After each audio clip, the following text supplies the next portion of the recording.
lo que está ocurriendo, no solamente en el contexto nacional, sino también en el contexto internacional, que es fundamental. Entonces, me voy a permitir, por favor, que ahora vayamos viendo esto. Nosotros tenemos dos clasificaciones. La primera, como ven en la parte de arriba, son variantes de importancia. Esta es una clasificación que se realiza a nivel mundial y que obviamente está bajo los términos de la Organización Panamericana de la Salud y Organización Mundial de la Salud. La segunda clasificación a nivel mundial son las variantes que están bajo investigación. La siguiente, por favor. Las variantes surgen de esta forma. Se van acumulando mutaciones que van haciendo diferente a una variante de la otra dentro de la misma cepa SARS-CoV-2. Allá arriba nosotros vamos a ver las mutaciones que tienden a ser comunes entre las variantes más importantes y que tienen algún nivel de implicancia con los sistemas de salud a nivel mundial. Y por abajo nosotros vamos a ver las mutaciones que son diferentes y que son muy particulares de cada variante. Aquí están las variantes que nos han estado llamando mucho la atención. La británica, de la que se habló en un primer momento, están las de Brasil, que fueron identificadas en Brasil y en Japón. Y bueno, así vamos llegando hasta las últimas variantes que también están siendo consideradas de importancia. La siguiente, por favor. Aquí nosotros vamos a ver el contexto regional. Se tiene que entender que aquí nosotros vemos que tenemos en los diferentes países, incluyendo Bolivia, datos de las variantes que han estado circulando en la región. Podemos ver que han circulado en una diferente proporción y en diferente magnitud en los diferentes países, habiendo variantes que no han estado en algunos países, pero que sí han sido importantes en algunos otros y en menor proporción en otros. Nosotros tenemos datos, además de la primera ola, que también se ha enviado a secuenciar, de la segunda ola, y tenemos un tercer lote de muestras que han sido enviadas a la Argentina justamente para la fase estacionaria que nuestro país está viviendo. Siguiente, por favor. Cuando hablamos de olas, se tiene que entender que este fenómeno también ocurre con las diferentes variantes. Nosotros aquí vemos justamente desde la primera ola cómo estas variantes han ido fluctuando y han sido posteriormente reemplazadas por nuevas variantes. Este es un contexto global. Si vemos esto en el contexto regional, vamos a ver que las que han predominado en un inicio de la pandemia han ido desapareciendo en su mayoría y han ido siendo reemplazadas por otras variantes que están tomando justamente proporciones importantes. En el contexto nacional, de acuerdo a los análisis de secuencia de la primera ola, podemos ver que estas variantes también son las mismas que han circulado a nivel mundial y que también han tenido su importancia durante la primera ola, pero que posteriormente también han ido sufriendo un recambio. Siguiente, por favor. Estos son los resultados que tenemos de los análisis de secuencia a nivel nacional. En la primera gráfica nosotros vamos a ver la primera ola, donde tenemos estas variantes que han estado circulando en nuestro país en diferente proporción y que han tenido lógicamente un impacto importante en lo que ha sido el sistema de salud.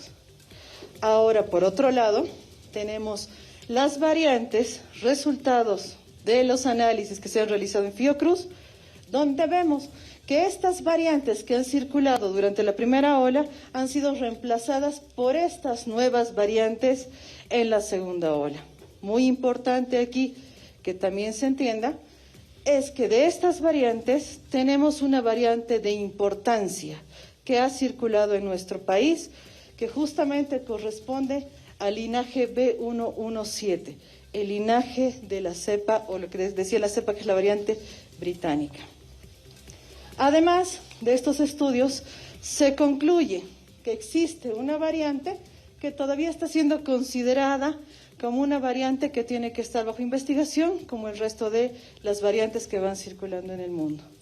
Quiero aclarar en este punto que este tema de las variantes es un tema muy común, que se va dando no solamente en el tema de coronavirus, en todos los temas virales, y que van generándose variantes en el tiempo. La siguiente, por favor. Ahora, nosotros tenemos en esta proporción.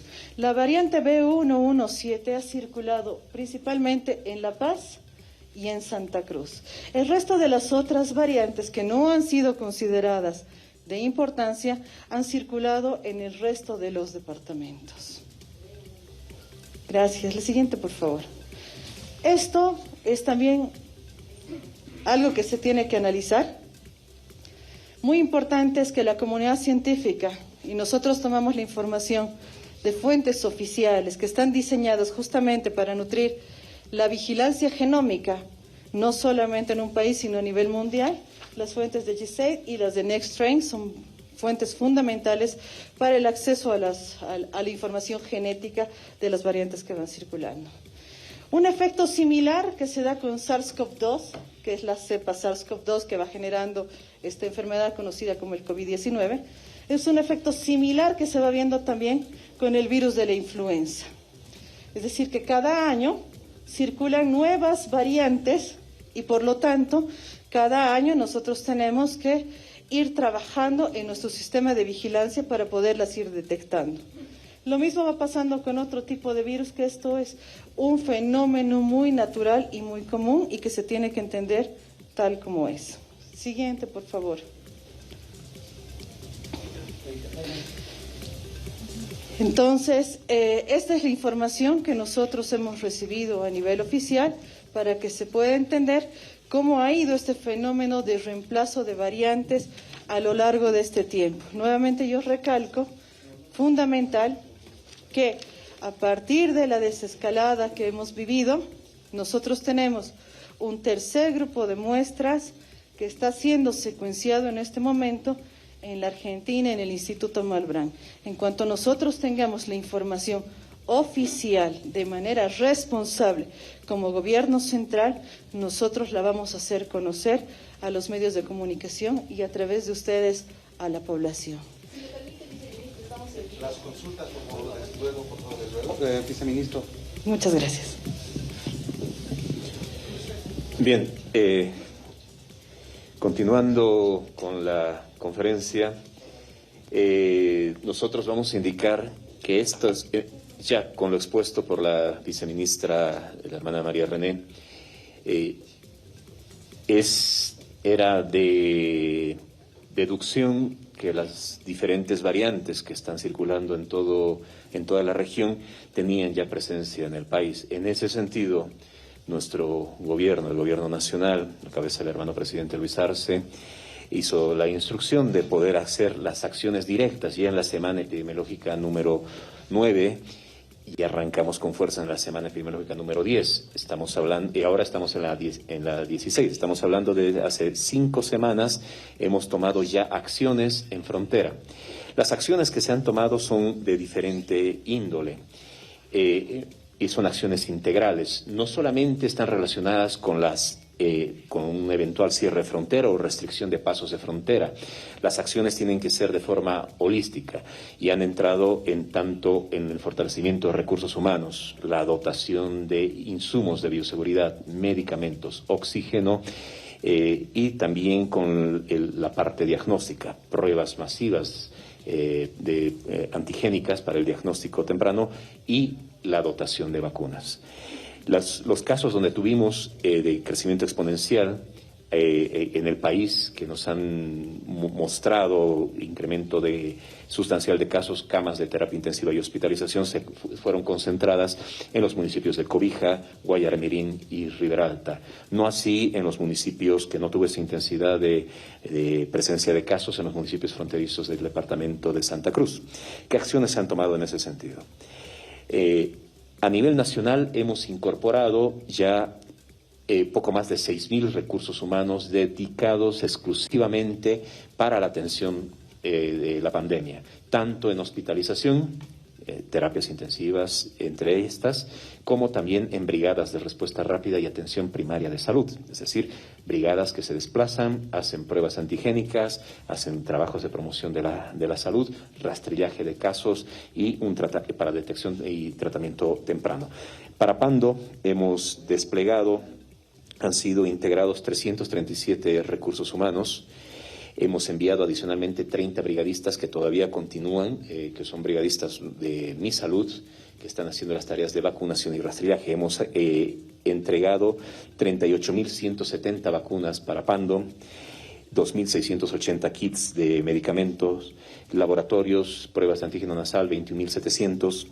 Hemos, además, en coordinación con el gobierno subnacional departamental, a partir de hoy se pone en marcha una planta generadora de oxígeno en Cobija, la cual, junto con los tanques de oxígeno que hemos proveído como Ministerio de Salud, están garantizando el suministro de oxígeno al departamento, en especial donde tenemos las áreas de COVID concentradas en Cobija, como tal. Bien, además, las palabras del viceministro de Epidemiología. Además, también hemos escuchado la explicación por parte de la viceministra de Salud, Castro, teniendo en cuenta esta información y aguardando, dice, un informe especial desde Argentina, desde laboratorios de Argentina, para conocer cuáles son esas variantes que estarían circulando en el país. Dice la viceministra, cada año hay variantes que van circulando. Enseguida estaremos ampliando esta información en Notivisión.